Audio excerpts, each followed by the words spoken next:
ऐसा लगा अंत में बताइएगा जरूर। अरे बहू, चाय ले ले, उठ जा बेटा। अरे मम्मी रहने देती ना, मैं उठ तो रही थी। अरे कोई बात नहीं, खाने में क्या बनाना है वो बता दे। देख लो माँ, कुछ भी जो ये कहे बना लेते हैं। बेटा, मैंने तो जो सब्जी थी वो काट दी है, तू बस रोटियां बना लेना।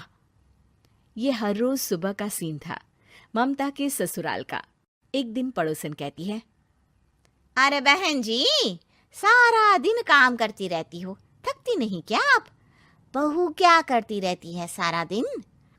अरे वो भी कुछ ना कुछ करती ही रहती होगी। अब इतनी भी बूढ़ी तो नहीं हूं मैं जो बैठ जाऊं कि सामने काम पड़ा है और मैं बैठी रहूं। अरे लेकिन बहू की तो आदत खराब हो जाएगी जब सारा काम आप ही कर दोगी।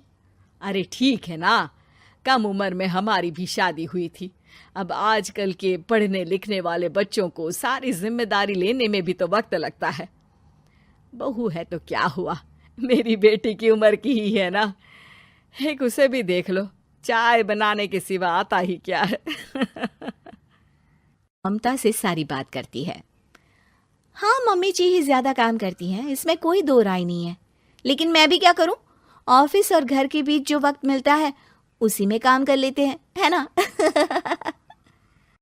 दिन बीत रहे थे। सास बहू के बीच की बॉन्डिंग अच्छी थी, लेकिन जब बहू माँ बनती है तो जो थोड़ा बहुत काम किया करती थी वो भी छोड़ देती है। बहू, ये ले, तेरे लिए बनाया है। इसको खाने से बच्चा और तू दोनों स्वस्थ रहेंगे। ठीक है माँ जी। माँ जी, वो बच्चे के लिए गद्दे जो सूख रहे हैं ना छत पर, जरा ले आइए ना। तभी वहां पति आ जाता है। अरे माँ रुको, मैं ले आता हूँ, तुम मेरा खाना लगा दो। माँ किचन में चली जाती है।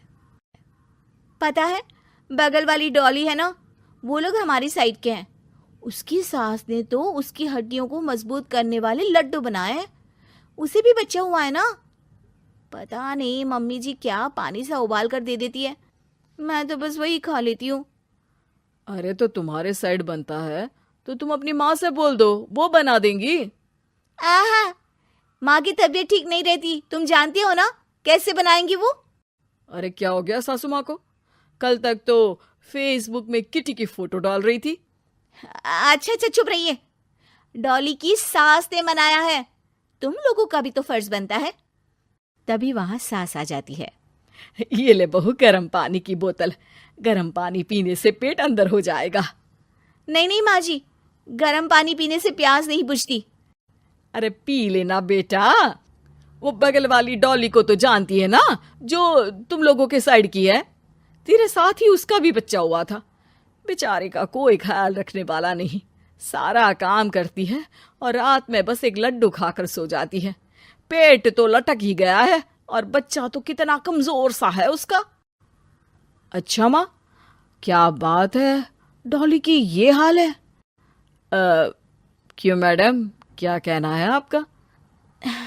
अब पता है मुझे, किसी के पास मेरी सास की तरह सास थोड़ी ना है। नहीं नहीं बेटा, ऐसा नहीं है। मेरे लिए तो तुम सभी मेरे बच्चे जैसे ही हो। ममता को समझ में नहीं आता कि वो सास में कैसे कोई बुराई निकाले, क्योंकि हर कोई उससे उसकी सास की तारीफ ही किया करता था। एक रोज ममता के घर उसकी ननद आती है। अरे भाभी, मुन्नी को तो 6 महीने हो गए, आप अभी भी बेड पर हो। आ गई है आप? कैसी हैं बुआ? बच्चा होने के 6 महीने बाद आई हैं आप? भाभी, अमेरिका दूर है ना तो वक्त लग जाता है। अब इनकी छुट्टी अभी थी तो सभी आ गए। वैसे माँ कहाँ है? थकी हारी सास बेटी को देखकर खुश हो जाती है। माँ, इस बार तेरा वीजा तैयार है, मेरे साथ चलने को तैयार रहना। हाँ हाँ बेटा, मैं तैयार हूँ। अरे ऐसे कैसे माँ, मैं कैसे मैनेज करूंगी? कैसे मतलब? जैसे मैंने किया अमेरिका में, आप इंडिया में कर लेना। वैसे आपका तो मायका भी पास ही में है ना।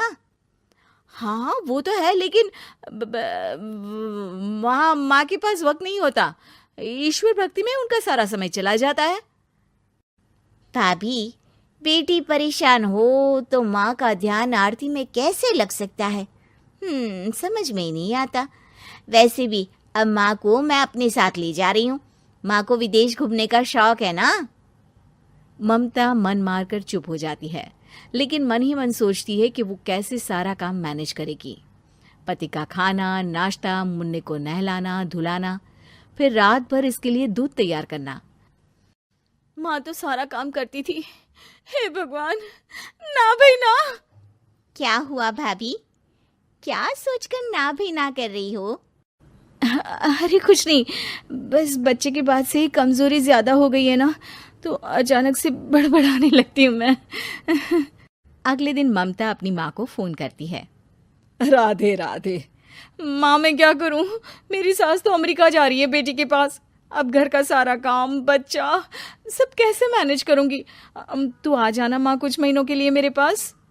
अरे ना ना ममता, मेरे बस की बात नहीं है काम धाम। अरे तू तो जानती है ना, मैंने तो तेरे भाई की शादी भी गरीब गांव की लड़की से इसीलिए ही की थी कि वो चुपचाप घर का सारा काम करे। वैसे भी अब तो आदत भी नहीं रही मेरी काम करने की। ममता को माँ पर बहुत गुस्सा आता है। ठीक है माँ, देख लूंगी मैं, लेकिन मेरी मुसीबत के वक्त आप मेरा साथ नहीं दे रही है, अब भूल जाना मुझे। ममता गुस्से में आकर फोन रख देती है और रोने लगती है, लेकिन बेचारी करे भी तो क्या। अब सास और ननद दोनों घर का काम करते, नेहा आराम करती, लेकिन अब आराम में भी उसे चिंता रहती। और फिर वो दिन भी आ जाता है जब ननद का जाने का वक्त आ जाता है। भाभी मैं जा रही हूँ, अपना और मुन्ने का ख्याल रखना।